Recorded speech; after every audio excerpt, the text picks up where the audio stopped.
Myra Appannah.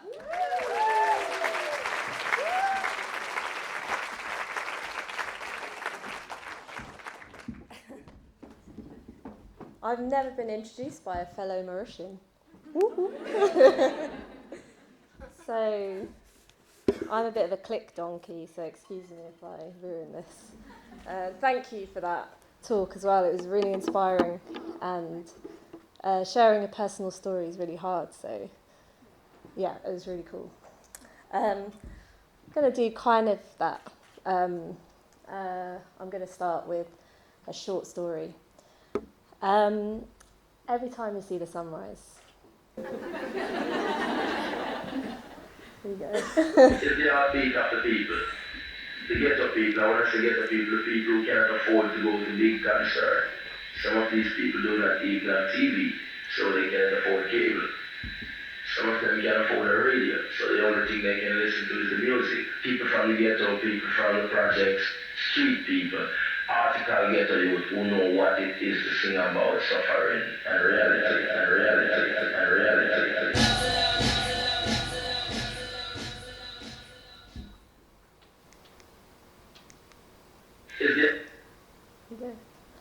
So it was sunrise on the first day in reality.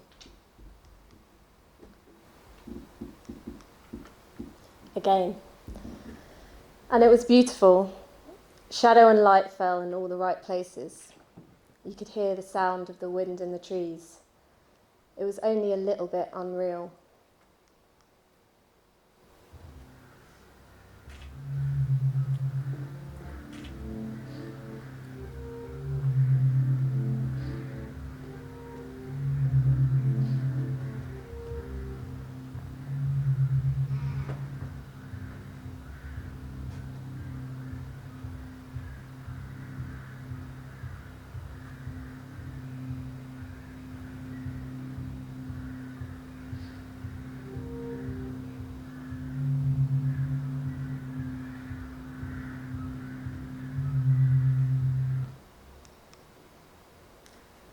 It lasted 6 hours.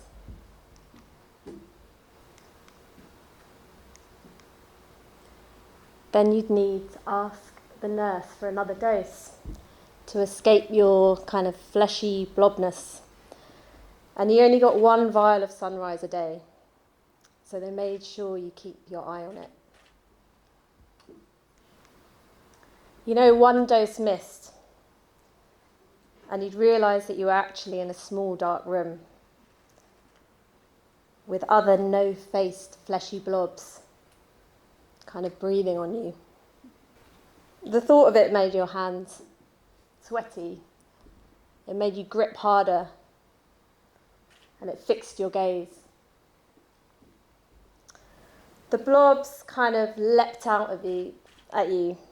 The skin was kind of crossing over with your skin and like scraping your insides and kind of pulling them out. You smashed the vial.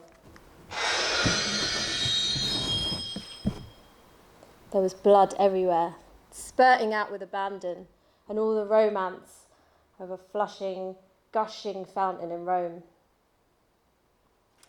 The blood relented after a minute. Maybe it was clotting, or maybe it was pussing up. And as soon as the pain gave an inch, you know you were plotting which of your family you could sacrifice for another vial. And obviously that chucked you deeper into chasmic blackness, where it was pretty cold. The sunrise had dissolved into nothing. Where's the fucking nurse? There, few. But then she said, I told you to keep your eye on it. Now your eye's in it. And you've got to keep that bit of glass in there to stop the blood. No way. You started pulling at it. You're pulling at the glass, and there was this burning, gritty pain. The fleshy, faceless blobs closed in on you. They became stranger and more reachy-outy, and they made your skin crawl right up into theirs, and they closed in, and their fleshy noises seemed to crawl into your thoughts.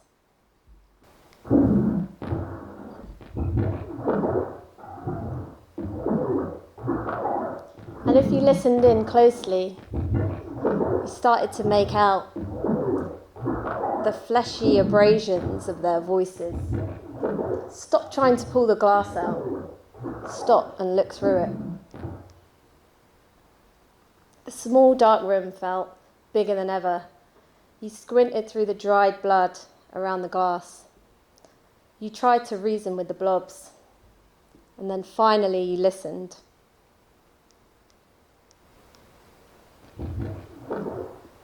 And something otherworldly started to come into focus, like a kaleidoscope. The glass fragmented, and the light from the fragmented glass had split into all its colours. You could see like you'd never seen before.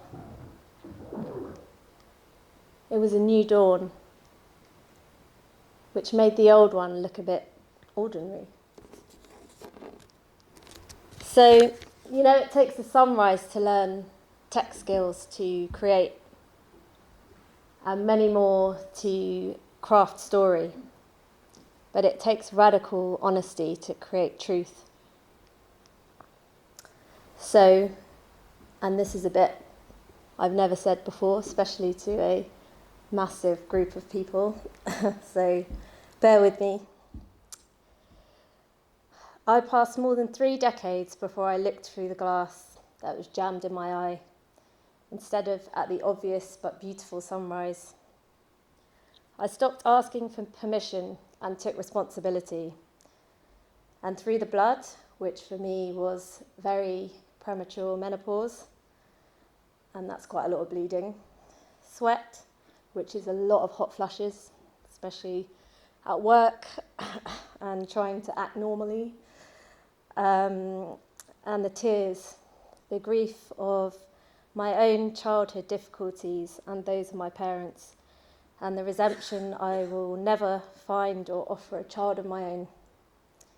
I educated myself, and I stopped believing I didn't belong to and being scared of the thing that could fix this whole problem: creative action.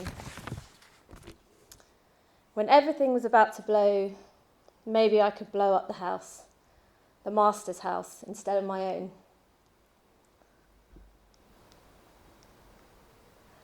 And under my desk at work, I wrote my first screenplay, and I found an amazing collaborator, a woman called Georgie Banks-Davies, and we had an amazing connection. We made this film, Garfield, and it toured to international festivals and won lots of awards. It was nominated at Sundance and BAFTA. And everyone was asking me, how did you do it? How did you create such characters that were natural? And we fell in love with them. And if I was really being honest, it was a language outside of film. It was from the immersive sphere and about creating participatory culture. For example, we had a 5-page script and it was a 15-minute film. And I worked with the actors who we hung out with. I created massive backstories for them and they improvised a lot of it. And it was a huge collaborative effort. And then I realised that non-traditional audiences and non-traditional spaces was a way of really connecting with people, and the Hollywood formula didn't really fit. I was seeing how I could use life itself to do good. So I created, with Zoe, another amazing director, Ada, which was the story of the first female computer programmer who's really been left out of the story of technology and history. And we wanted to tell her story, not history. And also Southwark's first augmented reality experience. Southwark is a borough, a really wealthy borough with glass towers kind of rising up everywhere, full of wealthy people. But actually the history is poverty and working class rebellion. And a lot of the Industrial Revolution happened there. And this is a story about a young black woman who discovered something amazing about your brain. And it starts as a kind of really dry audio tour, but then you get a little interruption in your ear, which is her talking to you, and you find out that she discovered telepathy. And if you looked on your phone, which you were always with, you would find out all the science behind that telepathy was real, so you wouldn't really know what was real and what wasn't.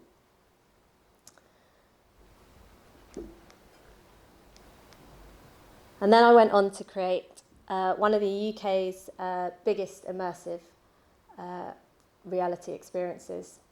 It was a multi-sensory experience that took place across 20,000 square foot of warehouse space in London, and had about 20,000 people come through in 4 months. And I kind of helped to build a creative team that was almost exclusively female, which is really hard in this space, but made a huge difference to the production and how it went down. Here's a trailer. Who have you been sleeping with? I slept with some guy. He was the best night of my life. I always felt uncomfortable in the skin.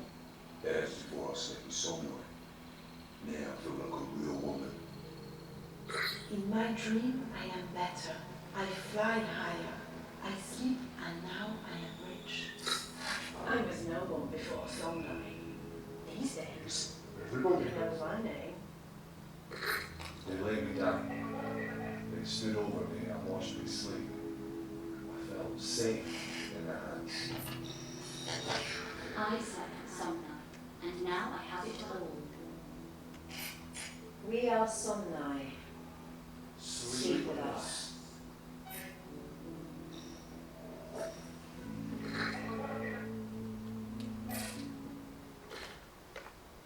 So Somnai, as a story, asks the question, what if AI was spiritual matter? So I use that idea to really subvert the idea of robots and AI as these kind of crazy, over-sexualized fembots into something that was actually spiritual and could guide us towards enlightenment. But at the same time, what emerged out of that question was a big world-building question, which was, are we so unmoored that we would default to any god? So rather than face our biggest fears and our sort of deep, dark shadows, will we just follow a god no matter what kind of form they took? And we attracted such unexpected audience, it really gave me a boost to continue in this sphere.